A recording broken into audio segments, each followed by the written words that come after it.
All right, welcome to the French Revolution. The dates we're looking at here as we start the French Revolution are 1715, the death of Louis XIV, the greatness of France. The Sun King has died.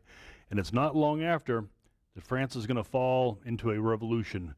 The superpower of France will collapse in the year 1789. All right, let's look at, on the death of Louis XIV, we have a new king, Louis XV. And he is a boy, and he is not raised well to be king. You know, it helps that Louis XIII had Cardinal Richelieu, Louis XIV had Cardinal Mazarin. Louis XV has no one really to help him here grow up to be a great king. In fact, where would you find him throughout his reign? Well, once he gets old enough, pretty much with his mistresses and out hunting and some combination of the two. Pretty much anything but running France. Now, the problem with this is that Louis XIV has set a government up to be run with absolute power by a powerful monarch, not a monarch who doesn't really care about running the government. In fact, France will just kind of flounder here. If you notice, this is a pretty long reign. This guy lives a long time, from 1715 when he becomes king till 1774. That's 60 plus years of this monarch who doesn't really do much. Well, it doesn't take long for some of the nobles to figure out that, well, if he's with mistresses all the time, maybe we get these mistresses to plant ideas or get legislation passed through the king. And the one who actually does it successfully for quite a while is Madame Pompadour. She is selected, she's from middle class, and she's selected to get close to the king, and she becomes his leading mistress, and she's able to do pretty much run France through the bedroom. For many years, she runs France. Her claim to fame will be tarnished, though. She gets France involved in a disastrous war. She gets France involved in the 7 Years' War. This is the Great War against Frederick of Prussia, who eventually will be known as Frederick the Great. The great empires of Europe, well, the great monarchies of Europe, the Holy Roman Empire with Maria Theresa of Austria. She'll get Madame Pompadour in on this war against Frederick. She'll get the Russian Tsarina against Frederick. And this will be the 7 Years' War, pretty much all of Europe coming against Frederick of Prussia. And it conveniently lasts 7 years. Frederick is able to survive. In fact, he'll be known as Frederick the Great when he survives. But this war is disastrous for France. We're focusing on France here. This war is a disaster for France everywhere. Everywhere the war is fought. In fact, it's fought in North America, it's fought in India, it's fought around the world, really. And it's a disaster everywhere for France. In the final peace treaties, France will lose Canada. France will lose its holdings in India. This is when India becomes English, controlled by the English. And many islands in the Caribbean, many important islands of the French are lost to the British, especially sugar islands. At this time, sugar is really valuable. A lot of slavery in the Caribbean, and France is losing there. So it's just a disaster. Her name is basically just destroyed here in this war, and fortunately for her, she dies shortly after the war is over, so all blame can be heaped on her. You don't want to heap blame on Louis XV. He's your king, so they'll heap blame on Madame Pompadour. And Louis does not change his ways easily. His next mistress will be a common Paris prostitute, whom he will name a duchess. The Duchess de Berry will rule over Versailles now, a common prostitute raised to the rank of duchess, an embarrassment to everyone at Versailles and to the king himself. He doesn't see it that way, of course. Well, what's happening in France? Well, there's nothing being done about this debt that goes back to Louis XIV. Nothing's being done. It is just a crushing debt, just more and more debt being piled onto the old debts. Going back to Louis XIV with his wars, that ruined the French economy, and it hasn't gotten any better. Versailles is still rolling along. Versailles, all the nobles come there and party. It doesn't serve the purpose anymore. It's not being used as a way of controlling the nobles. Now it's just a really true waste of money. And then the 7 Years' War hits right in the middle of the century and just crushes France, humiliates France, and with economic debt. And then just rampant corruption. There's no one keeping the books. There's no Cardinal Richelieu. There's no Cardinal Mazarin. There's no king who cares. And the corruption just becomes rampant. And what legislation is passed will be by nobles who will make themselves tax exempt in ways to avoid taxation. And then the Catholic Church, there's only one church in France, legal church in France, and it will make itself tax exempt. And so where does taxation fall as they're trying to struggle to bring money just to pay the debt? Well, it's going to fall on the peasants, of course, the people who can't defend themselves, and then the middle class. France is actually doing pretty well financially, and so you can look at the middle class and say, well, they'll be the one paying the taxes. But then again, nothing's being done to really help them. It'll just be a way of milking taxes out of this successful middle class, and of course, they will be very resentful of that. Well, in the year 1770, toward the end of his reign, Louis XV is an old man now, and he actually came to his senses and tried to do something. He brought in a triumvirate of three powerful ministers, to try to do something about this situation. There are three very effective ministers to try to force legislation to correct taxation, to prevent corruption. The one of the things they have to do if they're going to try to fix the situation, France has a court system that can block the king's measures. And so as they try to introduce new legislation, new taxation, the court system blocks it. The court system was run by the nobles, and they will try to block it. And so the king and his ministers will have to just crush them. Now, Louis XIV had done this. Louis XIV had run into the same problem. He was just able to crush them.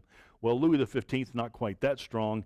What they'll try to do is just go around them. They'll just create a new court system to go around the old court system. And you can see what kind of catastrophe that's going to be, as, just one hand doesn't know what the other hand's doing as far as the French government goes. And then it could have happened had he had more time, had he been more forceful with it. He might have actually been able to do something. Historians look at this and say, well, he was trying, but it's really too little too late. He's at the end of his life. And the calls go up here about despotism. Now, when Louis XIV did it, it's a sign of a strong king. People were willing to accept an absolute government. Now, in the 1700s, this is the age of the Enlightenment, an age when people are, the educated literal class, are reading books about representative government and in good government and better systems of government. And this just appears to be despotism. What Louis XIV had done becomes the image of despotism as Louis XV tries it, and he's not able to do it. So just calls of despot in the 1700s. And then he dies in 1774, and you have a new king, Louis XVI. Louis XVI is a little bit older. He's actually about 20 when he becomes king. So he had a little bit of chance to grow up and see how the government works. His personality is important as we're approaching the French Revolution here. This will be the king that the French Revolution strikes. And his personality is not going to be good for handling a country in crisis. He's extremely pious, which is nice. He goes to church. He's very devout. And he's also considered very honest. He's not devious. He's not trying to fool anybody. That's nice, but may not be the right manners for a king. And then he likes to read books. He doesn't mind reading. He reads the latest books. And of course, the time we're talking about, again, is the 1700s, the age of enlightenment. And he's reading these books. He is an enlightened man. He does recognize that we need a better government. And of course, he's watching his grandfather, just Louis XV, be a very corrupt and debauched king. So he wants to be an enlightened ruler. As far as hobbies go, well, the other kings I've mentioned, Louis XV and Louis XIV, they were all about mistresses and partying. And his hobbies are not like that. His hobby is he likes to be by himself. He likes to work on clocks and locks. Well, this is an intellectual sort of thing. He's not an idiot here. He's actually quite bright. But this is something that he does by himself. He does this with other scientists. He does this in other rooms away from the parties. He's not a party kind of guy like the Versailles crowd might want. He is forced to be married. In the year 1770, his marriage comes through, not of his choosing. He hasn't met this woman before. He's told, you're going to marry. And the woman is Marie Antoinette. She'll come into our story here. And joining Louis XVI, she'll be the Queen of France. She had been an Austrian archduchess. She's of the royal family. She's Maria Theresa's daughter, one of the daughters. Maria Theresa had many sons and daughters. So this one, her brother will be ruling Austria, and she comes over to be the Queen of France. Now, this goes back to the 7 Years' War. France and Austria were allied in the 7 Years' War against Frederick, and part of the alliance was for this marriage. And, of course, the 7 Years' War is not liked among the French. So this just reminds the French of this humiliation, this recent humiliation. And now she arrives from Austria, and she is hated. And she can't understand why. She cannot understand what's happened. Why are the French hating her. She's a beautiful woman. Everyone talks about how beautiful she is, and just should be enamored of her in the normal situation, but instead she's hated. You can understand why. And add more misery to this, as she is now married to Louis XVI, word becomes known around Versailles that they're not sleeping together. They're not having sex. We don't think they have sex probably for the first 7 years of their marriage. And this is quite the joke. This is something that people might kind of laugh at in Versailles, where everyone's sleeping with everyone there. The king and the queen are not sleeping together. And of course, the accusations are going to fall more on her, because they already hate her anyway, than on him. He'll kind of be the butt of jokes, but the hatred will fall on Marie Antoinette. And it isn't until a visit of her brother, Joseph II, the Emperor of Austria, comes to visit her in Paris or at Versailles, and he meets with Louis and tells him, "You've got to make a son. I don't care what your sexual inclination is," and he's not homosexual. It's just that he doesn't really know what to do, or he doesn't know what marriage is, or no one's told him. Maybe he thinks sex is sinful. But Joseph II tells him, "Hey, you have to go in there and make babies. That's what you do. That's your job as a king." And it's right after this meeting that he goes to her, and they sleep together. We have her letters reporting back to Vienna that they have slept together, and the child is born 9 months later. And actually, they'll have several children. It's just that he didn't really know what to do, or didn't expect what's supposed to happen there. But they actually become a good couple after this. Maybe not in love, but a good royal couple. Raise their kids well. To add more insult to this, a lot of people were already discussing, well, he's a terrible king. He shouldn't be king. And as the revolution approaches, many people will be talking about, we need to exchange this king. And he has brothers. He has some younger brothers who are much more dashing than he is. And so a lot of people are talking about the Count of Provence. Maybe if his brother could step aside, maybe the Count of Provence could become our king and get us through this. Maybe the younger brother below him, the Count of Artois, could be a better king. And so actually, these two brothers actually will be kind of setting up some of the conspiracies against Louis XVI, hoping he will step aside and let them be king. Eventually, actually, they will be kings after the French Revolution. After Napoleon, these two guys will actually be kings of France, and not well loved later on. Well, Louis has some finance ministers. He does bring some good guys in to try to help him fix the financial situation. And pretty much what do they look at? Well, the money is just going out. So how do you stop the money going out? Well, you got to cut expenses. Where do you cut? Well, you try to cut the things that can be cut the most. And one of the things they point to, the center of attention, is Versailles. And so they'll try to cut back on the parties at Versailles, the fashions and all the expenses at Versailles. And this has an unintended consequences of basically harming the middle class. Who supplies all that stuff to Versailles? Who supplies all the dresses and all the party events and stuff? Well, the middle class. There's a huge middle class in France, all over France, devoted to Versailles. And it puts lots of people out of work. And again, the anger, the hatred falls on Marie Antoinette. Well, in Louis' first years, he wants to be an enlightened ruler. He wants to do the right thing. All these books that he's read about new forms of government in the age of the Enlightenment, and he is an enlightened ruler. Well, he gets rid of Louis XV's ministers, the ones who had been hated before. He restores the parlements, gets rid of those new court system, and restores the old court system. The parlements are restored to power. And this makes him really popular. All the educated people of France are thinking, hey, this guy, he's read the books. He knows what's good government. He's getting rid of the things that the bad things his grandfather had done.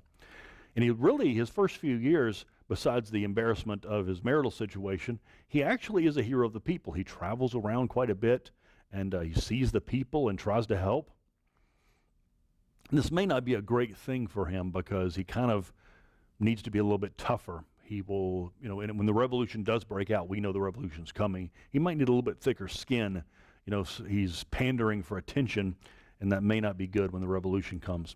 Well, during his reign, first years of his reign, the American Revolution breaks out. He is not a fan. He does not like the Americans necessarily, but as the revolution proceeds and the Americans actually start to win, the French will come to the American assistance, kind of despite their better judgment. Many French nobles were already coming to help the Americans. A lot of attention focused on the Americans, and so eventually Louis will agree to send aid. Starts off with just some financial aid. A few nobles, including the Marquis de Lafayette, goes over. And then eventually a French army will come over, a large, good-sized French army under Marshal Rochambeau will land in Rhode Island and then eventually fight at Yorktown. And a French Navy will fight in the Caribbean and eventually at the Battle of Yorktown. And they really do help the Americans. What do they get out of it? Well, a chance to stick it to England, for one. But as far as finance goes, this is not helping the financial situation. The debts continue to roll on. The financial situation has not been completely fixed, and now the debts are still rolling. In 1787, the situation is critical. The gears are grinding to a halt in the French government because nothing can be done now.